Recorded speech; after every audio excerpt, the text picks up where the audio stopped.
আসসালামু আলাইকুম, hi everyone. আপনারা সবাই কেমন আছো? আজ আমি আপনাদের মাঝে নিয়ে আসলাম বাচ্চাদের পছন্দের আলুর ফ্রাই বা আলুর ফ্রেঞ্চ ফ্রাই।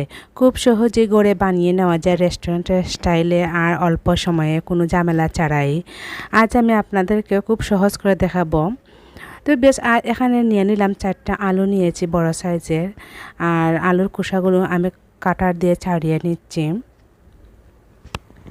আর বাকি যে 3টা আলু রয়েছে সেটাও আমি ছাড়িয়ে নেব অফ ক্যামেরায়।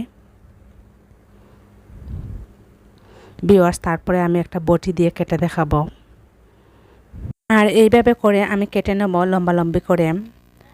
আর আলুর অংশ থেকে আমি কিছু বাদ দেব না, এতে করে আলু যে অংশ যে বাদ দেবো সেটার কোনো কাজে লাগবে না। আপনারা আরও সুন্দর করিয়ে শেপ করিয়ে কাটতে নিতে পারতাম।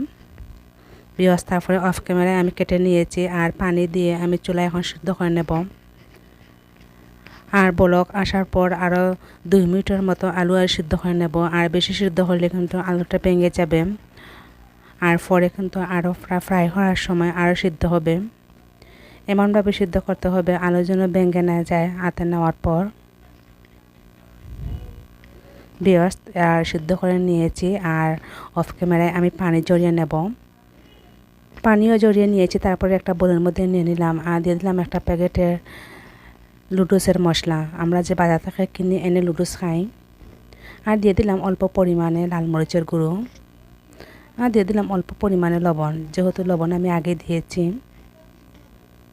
তারপর দিয়ে দিচ্ছি এখানে 2 টেবিল চামচ কর্নফ্লাওয়ার। আর এই কর্নফ্লাওয়ার দেওয়ার কারণে আর এই আলুর ফ্রাইড অনেক মুচমুচে হবে। তারপরে আপনারা এখানে হাত দিয়ে মাখিয়ে নিতে পারেন। আমি এভাবে গোলার মধ্যে মিশিয়ে নিয়েছি।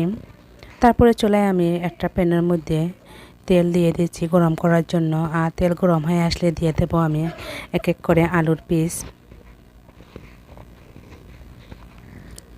আর চুলার আগুন লো আছে রেখে আমি এই যে আলুর এই এটা বানাবো।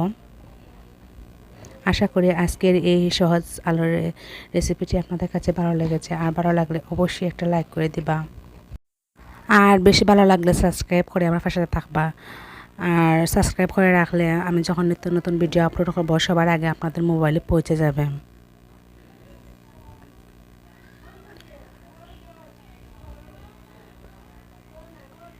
বেওয়াস আর আলুর ফ্রাইড ভেজে নিয়েছি, তারপরে আমি একটা প্লেটে তুলে নিলাম। আর বাকি যে আলুর অফ ক্যামেরায় আমি ভেজে নেব।